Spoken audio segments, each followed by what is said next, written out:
Fala galera, tudo bem com vocês? Prof. Flávia aqui para a gente falar de mais uma substância química que com certeza vai aparecer na tua prova do Enem. Mas antes de começar a aula, não se esqueça de curtir o vídeo, se inscrever no canal, porque isso ajuda muito a gente a continuar produzindo conteúdo de qualidade gratuito aqui no YouTube. Vamos para a aula então?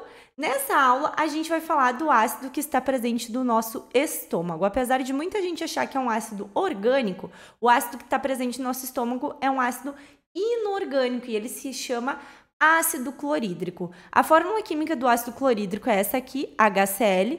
Isso quer dizer que este ácido possui ligações do tipo covalentes, afinal a gente tem dois ametais aqui, o hidrogênio e o cloro, compartilhando um par de elétrons. Além disso, outros dois nomes que também são nomes do ácido clorídrico são ácido muriático, que é um nome mais comum, mais usual, usado principalmente na área da medicina, e cloreto de hidrogênio. Esse aqui aparece com menos frequência, mas cloreto de hidrogênio também é a mesma substância aí, é o ácido clorídrico. Bom, o ácido clorídrico ele possui então ligações covalentes, assim como todos os ácidos inorgânicos, e também ele é polar, assim como todos os ácidos inorgânicos. E quando a gente coloca um ácido inorgânico em água, ele sofre uma reação de ionização.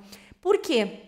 Porque a água ela é capaz de vir aqui na molécula do ácido, quebrar a ligação existente, né? E a água quebra a ligação exatamente aqui. Isso significa que a gente vai ter a liberação de íons H+, que a gente chama de hidrônio, porque o elétron que era do hidrogênio, ele ficou com quem? Com o cloro, portanto o hidrogênio fica positivo, e o cloro que ficou com o elétron do hidrogênio, como ele ganhou uma carga negativa, ele fica uma vez negativo. Então, a gente tem esses dois íons em solução aquosa quando a gente coloca esse ácido em água. Lembrando que quanto mais íons H+, quanto mais íons hidrônio um ácido libera em água, mais forte é esse ácido. Inclusive, o ácido clorídrico é um ácido forte e a gente diz que ele é um ácido fumegante, porque se a gente abrir um frasco contendo ácido clorídrico, a gente vai ver que vai sair uma fumaça dali. Isso porque ele é fumegante. Ele geralmente é usado em solução aquosa, porque na sua forma de substância pura, o ácido clorídrico ele é um gás. Então a gente utiliza, assim como a maioria dos ácidos inorgânicos, a gente utiliza eles em solução aquosa, e uma solução, a máxima concentração que a gente consegue ter em solução aquosa desse ácido é 37% massa-massa, que é exatamente a concentração do ácido que está representado aqui nesse frasco. Então, se a gente fosse num laboratório procurar ácido clorídrico, muito provavelmente a gente ia ter que procurar lá nos líquidos e ele ia estar num frasco muito semelhante a esse daqui.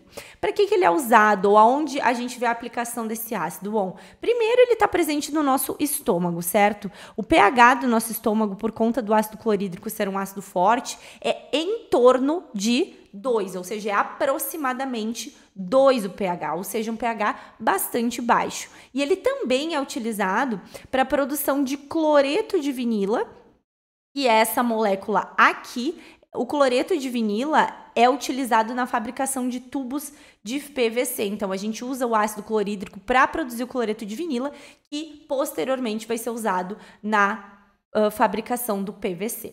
Além disso, né, vamos falar um pouquinho mais do ácido clorídrico em relação ao nosso estômago. Então, falei para vocês que o estômago é uma região do nosso organismo que tem um pH bem baixo, em torno de 2, por conta da presença desse ácido. E aí, gente, o que acontece, né? Quando estamos com algum problema de má digestão, de gastrite, de úlceras, pode ser que aconteça do pH do estômago baixar, ficar menor do que 2.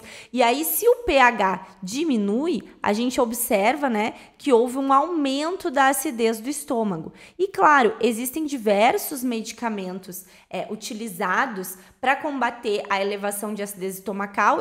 Esses medicamentos geralmente são chamados de antiácidos estomacais, e nesses medicamentos vai estar presente alguma substância de caráter básico, como essas três aqui, que são encontradas em alguns medicamentos, como por exemplo, né, o hidróxido de alumínio. O hidróxido de alumínio é uma base fraca, portanto, né, ela vai neutralizar aquela acidez do estômago. E o hidróxido de alumínio, como vocês podem ver, ele está presente aqui no Engove. Temos também o leite de magnésia, que pode ser utilizado para combater a acidez estomacal. E no leite de magnésia a gente vai encontrar o hidróxido de sódio, que é outra base que vai neutralizar ali a acidez, uma base fraca também. Mas além disso, além dessas duas bases, do hidróxido de alumínio e do hidróxido de magnésio, nós podemos usar também bicarbonato de sódio. Bicarbonato de sódio, apesar dele ser um sal, ele é um sal de caráter básico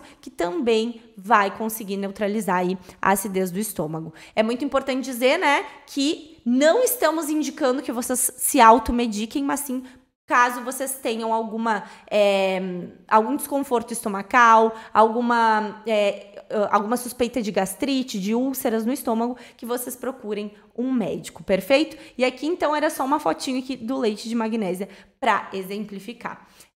Muitas pessoas, além de gastrite, né, úlceras, podem ter também problemas de refluxo. E o que acontece, né? Quando a gente tem um estômago saudável, o estômago, ele fecha aqui, ele veda aqui a passagem para que o ácido clorídrico não consiga sair do estômago.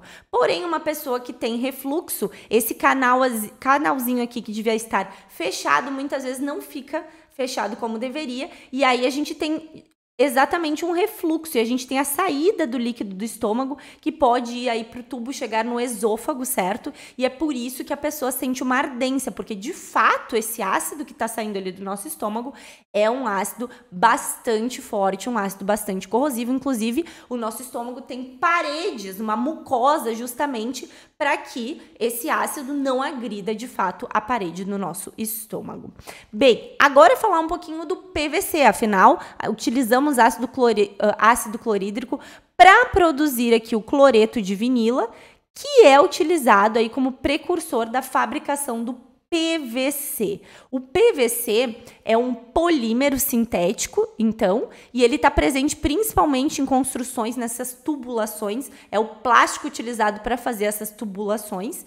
Então, o PVC é formado por cadeias enormes, né, de moléculas de cloreto de vinila ligadas. Então, esse N aqui quer dizer que quando a gente junta aí centenas de moléculas de cloreto de vinila e elas se ligam, ó, umas nas outras, N vezes, quer dizer, essa estrutura que está aqui no meio desse parênteses, desse colchetes, ela está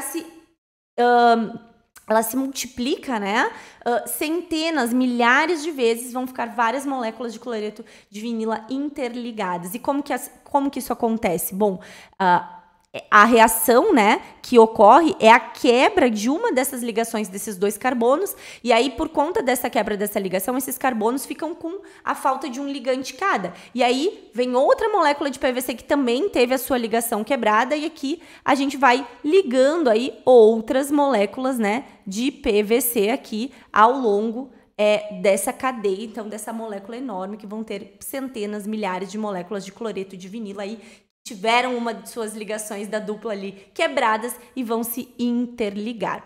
O que é importante a gente observar que já caiu no Enem? Se a gente aquecer o PVC, ele pode, né, em determinadas temperaturas, a partir de determinadas temperaturas, sofrer decomposição térmica. E quando a gente vê que numa reação química em cima da seta tem um triângulo, isso indica aquecimento. E quando a gente aquece o PVC e ele se decompõe, um dos gases liberados é o ácido clorídrico, aqui não em solução aquosa, mas na sua forma pura, portanto gasoso, e ele é um ácido muito forte, assim como a gente viu. E por que eu estou falando isso? Porque isso já caiu no Enem em 2020, e esse gás, quando presente na atmosfera, ele pode causar a chuva ácida, como aconteceu aqui, né, na cidade de Ohio, nos Estados Unidos, aonde o cloreto de vinila, que estava sendo carregado por um trem que descarrilhou, ele explodiu, e aí o que aconteceu?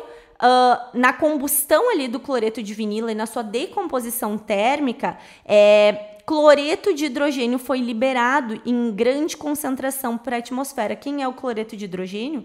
cloreto de hidrogênio é justamente o ácido clorídrico. E ali, por conta disso, naquela região, por conta desse gás em alta concentração presente na atmosfera, observou-se, então, o fenômeno da chuva ácida. Então, não esqueçam, a chuva ácida, os principais gases de chuva ácida são o NO2, o SO2 e o SO3. Porém, isso não significa que somente esses gases causam a chuva ácida. Neste caso em específico, como a gente teve a produção de ácido clorídrico que foi para a atmosfera, entrou em contato com a água da chuva, essa chuva tornou-se ácida por conta da presença deste ácido aqui. Perfeito? Espero que essa aula tenha ficado clara para vocês e até a próxima!